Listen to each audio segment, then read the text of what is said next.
Yo, what's up, everybody? It's Justin live from B2B Vault, the Biz to Biz podcast, sponsored by Nationwide Payment Systems, hosted by this guy, the Dick Buckets of payment processing himself, Alan Kopelman. And we'll be providing you educational information about fintech, small business, payment processing, and the technology businesses are using in the world today. And in today's podcast, we're going to be talking about how to effectively target your target audience. What is a target audience, target markets, etc. There's a lot involved in that. We're going to condense it down quite a bit, put it in layman's terms, or, it's easy, digestible content for you. How you doing, sir? Good. It's a little bit of a stressful week, but it's going well.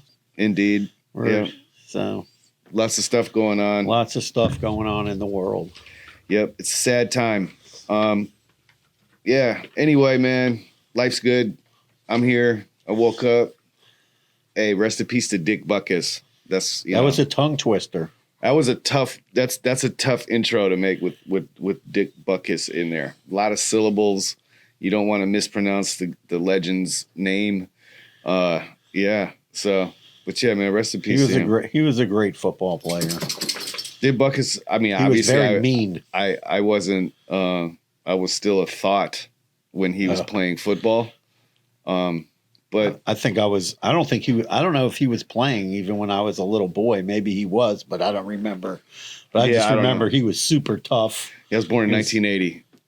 No, I'm saying, but I remember he was super tough. He was one of those like super tough players. He was watching the highlights from him from like the 70s. That guy was an animal. Oh yeah, he was one of the premier. That's when the Bears were good. He was one of the premier middle linebackers. Indeed. Word. So I don't know. I'm kind of taking lead on this since I'm the marketing guy. First off, what is a target audience? I looked it up. I wanted to be like, actual factual. So a target audience is a group of people that products, services, or marketing efforts are aimed at products. A target audience is a group of people that produces services or marketing efforts and aim toward typically defined by traits like age, gender, income, interests, challenges, and goals. Targeting the right audiences can help you reduce costs and increase conversions. So basically it's like, all right, you sell muffins and they're gluten-free and vegan. So your target audience is what? People that have specific diets. Right. So that's just real simple, like a brief explanation of what a target audience is. Yeah, and like some businesses, it's a lot easier to figure out your target audience. And some businesses, it's not that easy to figure out your target audience. Like if you have a women's clothing store, that's easy. You're aiming for women, right? Right. And then what's kind of the age range of the people who wear the style of clothing you wear? Well, you sell. That's even further into diving into the audience. Right. You've got to dive down. And whereas if you have a business like ours where we can service just about any type of business. Now you're talking about a target market. Right. Then it makes it a little bit more difficult to figure that out. So like a target market is an entire group of people who are interested in your, products or services. So a target market for like you're talking about for like a high-end fashion brand is like for, what is it? Bougie women, right? Right. You know what I mean? Yeah, 20 to 40. But also like their family members who might buy them gifts. Right. Because they know this is what she likes. Right. You know what I mean? Or they're going to buy a gift card from that particular business. Exactly. And also like, if you're just own like a business and your target, like when I had my restaurant, right? I remember I took this course from this guy called Guerrilla Marketing. It was really interesting. So they taught you like you're going to get your business from your first bit of bit of customers is going to come from 5 miles. And then your next range is like 10 miles. And then beyond 10 miles is much harder to, to rank, to bring those customers into your business beyond a 10-mile radius. Yeah. I mean, being in marketing as long as I have, it's for me, I would always tell the business owner, focus on local first, like be a local superhero first. Right. It just makes more sense on a marketing level, right? Like you want to, obviously every business wants to reach every, target persona that they possibly can, but it's not feasible. It's not logical. It's too expensive. And it'll be very expensive for the business owner to try and do that. So like you narrow your market down. Excuse me. You can really, really hyper focus your market and specific age groups, gender, ethnicity, et cetera, et cetera. But we'll get into that, man. But yeah, it's why should you find your target audience, do you think? I think you need to have, in your business, I think if you can figure out, you can really hone in on your target audience. Then if you're going to go out on Facebook and buy ads, it's going to be a lot less expensive and it's going to be more targeted and probably have a better chance of conversions. And also today, I think people need to really consider, how they're doing their sales. And I still see so many businesses without a website with e-commerce. And I'm like, why are you not doing e-commerce? And they just think it's too complicated. And I mean, the most of the time the business owners are uneducated and they, in my experience, with shop owners and, them not having a website, 9 times out of 10, they had a website or they paid a guy to run their website and that guy ran off or never, so web design, it's especially e-commerce, it sucks. It's not a fun gig to have. Right. Okay. Like I have firsthand experience, like running a shop is not the funnest thing to do. It is a lot of work. It requires you to be very detail oriented. And if you miss something and you make a mistake, it can be very detrimental to that business. Like, right. Not setting up the shipping correctly or adding in the taxes properly, or there's just so many variables which comes from people not having the knowledge of how to operate an e-commerce store, specifically large scale shops. You know what I mean? Like, if you got 2 products and you use Shopify, hey, that's not a big deal. But if you're running stores and you got 100 products on your site, it's a big deal. But there's a lot of interesting developments, like in the technology side, where let's say you have specific items that you think you could sell online. You can actually use we have several gateways we work with that offer like a pay button. Right. So you can actually create a product, put a picture, create the link, and then you could post it on your social media. You could even post it on your regular website, and you could use those links. But someone can't like add up into a shopping cart a bunch of items. You'd have to sell them singular, a single item. But let's say you were selling like a cup or something like that, or some kind of a shirt, right? You could put it on there. Oh, what kind of shirt do you want? You want this shirt? It comes in small, medium, large, extra large, right? Click a buy now button. Yeah. So you can create payment links and pay now buttons with a lot of different gateways. And you don't even have to have a whole website to accomplish, doing e-com, which is interesting. Right. So, I mean, I was trying to, social selling, they call it. Yeah. So like, how do you find your target audience, right? So you're gonna want to do a bunch of things, right? Like you're gonna research your competitor, what they're doing for sure. You're gonna do that. If I'm if I'm a local business and I'm just opening a Sunday shop, I want to make sure that I'm not, within arm's reach to another ice cream parlor. Who are your competitors in the ice cream business? What are they doing in their business? And how are you going to differentiate your business from what everybody else is doing? It's not like when I was a kid, you went to, it's Baskin Robbins and Carvel. What was the difference? Baskin Robbins had hard ice cream and Carvel was the soft ice cream. I have no idea what you're talking about. Carvel, it was like this ice cream that came out of the machine and swirly thing. No, but I'm just saying like that. But also, like, are you having some sort of experience? We did a podcast on the experience economy. What kind of experience are you having in your business that's going to make the differentiator?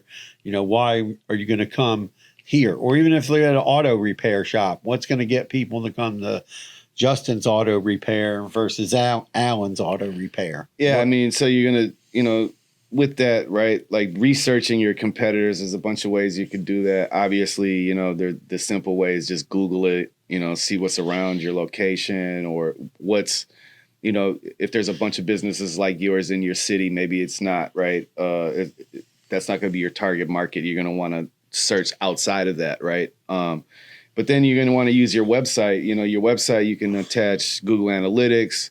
And, there's a bunch of websites like SEMrush, Search Engine Journal, not Search Engine Journal, but SEMrush. Like the Moz Local. Yeah. For sure. But you're going to want to, use that data as well to see where people are coming from to find your website. And then the same thing with your social media. There's a lot of different tools inside of your social media that'll tell you like, the demographics, this, like how much money do they make, what types of brands and different things do they buy already, their loyalty to certain groups and stuff like that. So you're going to want to use that for, all the different data for you to collect to be able to really focus on the target market. And again, it's going to be different for every business and every, service. Just because you're a plumber, right, that doesn't make you, ununique. Maybe you do something specific like, when they put the video camera down the you do video camera if someone's got a leak, right? So then that makes you very unique, and that's something that you want to just that's what you want to offer. That's the service that you want people to find you for. That's a great way of making an introduction for you being able to be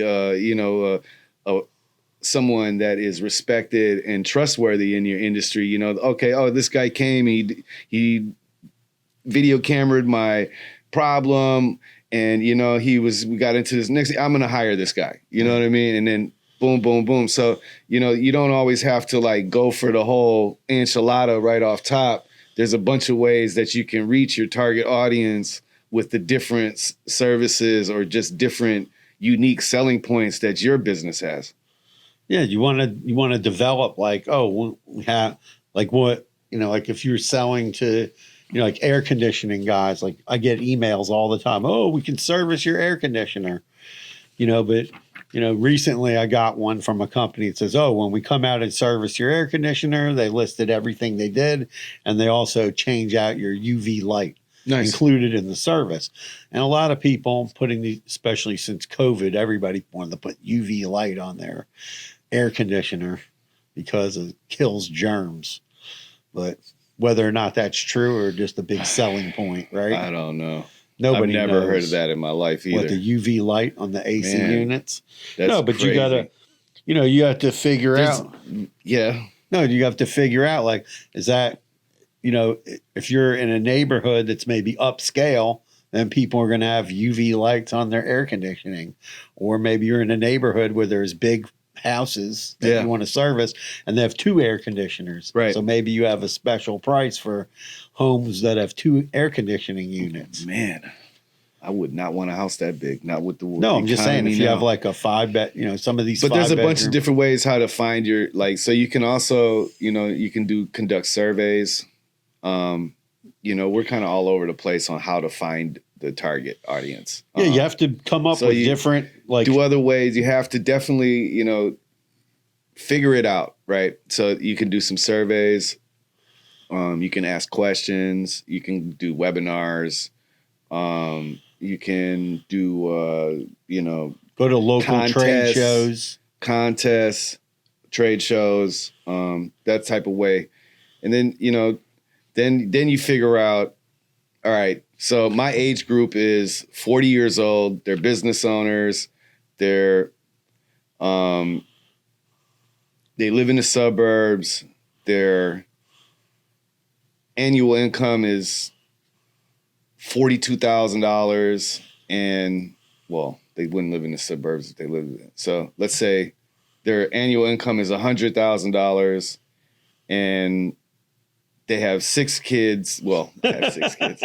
They have 2 kids, and they have 2 cars, et cetera, et cetera. So now you have all of this information about these people, right?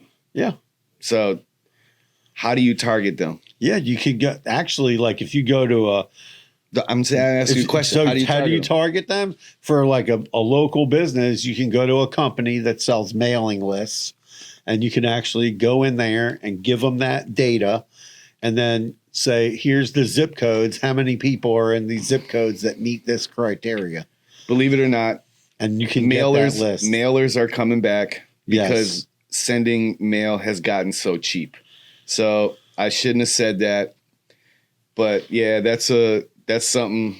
But you can get an email list too from those people, the mailing list people. Well, that's the same thing. So now you have their information from your social media analytics, right? Yeah. And hopefully you're tracking your analytics from your website, right? Because that's what Google Analytics is for. So now you have all that information as well. Like you have area. It's like person, place, a thing. Right. You have everywhere you need it. You have everything that you need. But you can get like a lot of consumer data. There are websites. I don't want to give the secret website out, but there is a website you can get on for free, and you can put all that consumer. It's really good for consumer data. Yeah. Because we've used it. We used it before when we had businesses that wanted to do mailers several years ago. We were doing a bunch of mailers for clients. And that's one of the things that they needed we had them build out a profile, and then we're able to go into the software, and, they wanted to go, a 20-mile radius, and then develop the list of all the way down. They wanted to target people who had teenagers, preteens, because they wanted to focus in on bar mitzvahs and quinces and Sweet 16 parties, so that it focus in on that. People who had kids, and they built a huge list, and then they bought, then they started doing mailers. Yeah, man. So, I mean, I was just reading about that last week about just what people are doing in, this down economy and like new, not untraditional, but like new, just, reinventing the wheel, I guess you could say. And yeah, I was surprised, but it made sense right away to me because, everything is print, paper, everything is cheaper. I mean, I get mailing it to people is cheaper. Like the real reason that people stopped using mailers is because it was so expensive. Yeah. The price the mailers are still kind of expensive, but I think nothing of like it was 5 years ago. No, but I think when you compare it to how much you could spend on social media, I think it's pretty equal. It's pretty equal, and you're in the case of a mailer, you're actually getting something in somebody's mailbox. Right. So that's kind of leading what I was going to talk about next is how do you. So now you have all this data, your persona, the buyer persona that you want, the target persona, the audience, et cetera, et cetera. Now the business owner's job is to reach them, right? So how do you reach them? You do blogs, you do social media posting. You might want to start a podcast. You definitely start a YouTube channel. Yeah. You don't have to control social media in a sense that you're a business owner. Maybe you're really good at TikToking, or maybe you're really good at, you really like enjoy Twitter, and, that's where your target audience is, because they're, like 34 to 43 years old. I love Twitter. My age group, we love Twitter. It's X. It's whatever. It's going to be Twitter forever. Change exactly. Until I see no more birds, man. I don't know, dude. Yeah, but like I'm just saying, like, so like you don't have to, be super great at all of them, but pick one that you're really good at, or you think that's where your target audience is, and pound the pavement. You also want to try to see, like, depending on how your business is, if it's, do you want to put yourself out there as the owner, right? And show people who is the owner of the business when you're a small business, because that's what people want to know. Well, they want to know who. Yeah, they want to trust, right? Like, I talk to Alan all the time about trustworthiness, and our website needs more content about, this is what I've done for 20 years. People want to feel like, hey, this guy, one, he's trustworthy. Two, he knows what he's talking about. He's got quality products. The POS system never goes down, et cetera. Or if there is a problem, he answers the phone. So, those types of selling points will separate you from 99% of the businesses. Like, I'll love to go to, small businesses and actually have the opportunity to shake the hand of the business owner, or hear the story of, what they accomplished to open their business. It's awesome to see that type of stuff, But I mean, you can do ads on paper. You can do PPC ads, pay-per-click ads. That's going to cost you money. I don't know. A lot of small businesses can afford to do that right now. But the number way to that I try to convince the business owners to do is, use their website. The website is a tool. Yeah. And Google knows that you're a business only to a point. Like, if you're not using Google My Business, and you don't have it verified through them, and you're not claiming all your different listings through directories, again, that takes away from your trustworthiness, and they're going to pick someone else that is. I think if you look at it and you go, hey, what can I do on a shoestring budget, right? You can set up your Google My Business page, which is free. Set up your Facebook page, which is free for your business. You can make sure you have depending if you're doing business to business, have a LinkedIn I page. disagree with setting up the Facebook page, and don't set up a Facebook page and not put pictures, or,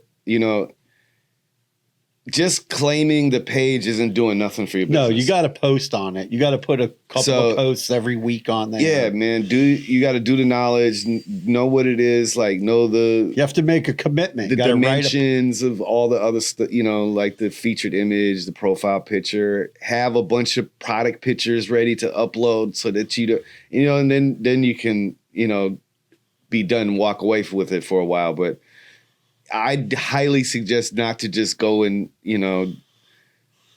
create a Facebook page and leave it. I hate finding businesses that have still the grayed out profile picture. Because people, like, if they're going to make their first trip, like, to your business, they're going to usually go to Google.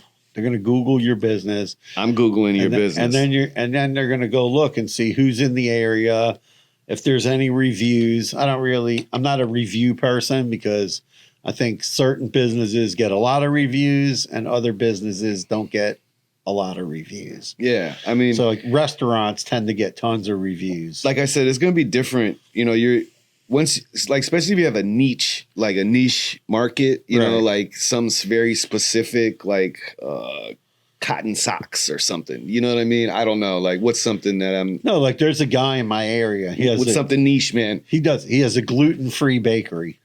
So the Okay. guy's really smart, and he gets on there, and he usually posts like some videos of like what's in the bakery, Mhm. you know, and then people know, like, if you're looking for gluten free, you're definitely That's not gonna even so find the niche guy. anymore, though. That's Oh. very popular. I'm not. Yeah, it's popular, but there's not many bakeries where it's Nah, only that's gluten not true. free.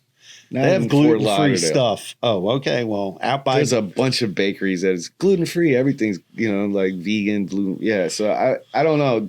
I like a couple years ago that was very niche. right. You know, gluten free. Well, like, that's what I mean. Things become very niche, and then Yeah. then all of a sudden it gets a popular. saturated market. Or let's say maybe you make cookies. Oh well, it's what kind of special cookie do you make that everybody wants to buy your cookies? You know, Yeah. or let's say you only sell children's clothing. You know, then you got to be in an area where there's a lot of children. We had a client; they were selling that children's clothing store, Mhm. and it was packed. But then, as the area changed and aged up, you know, Right. they switched to a women's clothing store because a lot of the people in the area, their kids were already older, past, teens and above now, and they weren't going to move, not going to move the store. So, not enough small children in the area. So you have to remember, like, where what you're doing for your business. Same thing, like, people like organic food or fresh caught fish or, whatever you have in your business, that's what you got to focus in on, those things. Or, we did a podcast. We talked about in the podcast, price, quality, and service. Yeah. Right. So you got to focus in. Are you going to, can you try to deliver all three? Most of the time you can do 2 out of the 3. Yeah, but your target audience has nothing to do with what he's talking about. Right? No, I understand that. But when you're advertising, Rockies doesn't like that. Yeah, I know. But what I'm saying is when you're going out and targeting your audience, those are things to focus on, is your price, quality, service, things like that. That's going to help bring people in. It's going to decide whether people are going to come in or not. Right. That's what I'm saying. But your target, after you target your audience, you better worry about what he's talking about. That's a fact. Price, quality, and what's the other one? Service. So, and people want to have personal service. I just wrote an article about what do people want? Do they want a chat bot or do they want to talk to somebody? What do they really want? Do they want, how do they want? I saw another article where Walmart's actually thinking about ripping out self-checkout. It's not working for them. Well, so your target audience, what is it? Only you can really find out what that is. There's a bunch of different, like I said 1,000 times, every business is different. The person that you want to buy your stuff is different from what I want to buy my stuff, so, you can use what? You're going to use your social media. You're going to use your website. You're going to use, you could use surveys, questionnaires, newsletters, etc., to try and narrow that down. And once you have the exact, the persona or demographic that you're going to aim towards, figure out if this is going to be local or is it nationwide. And then from there, you create your campaign. You set up your website, make sure you have your blogs ready, set up your social media campaign, master whatever platform it is that you want to, run with. Do that very well. Create the content beforehand so you're not trying to catch up and, you feel too pressured all the time. Use some email marketing. That's great. And yeah, man. Have touch points with your customers. You got to have touch points, however that's going to be, with text, email, things like that. Yep, indeed. Well, if you have any questions or, if you thought that, we missed anything, please let us know. Follow us and subscribe to the YouTube channel, B2B Vault, the Biz to Biz podcast. Like and subscribe, smash those buttons for me for the one time, man. We'll see you next week. All right. Peace out. Peace. Carpe diem.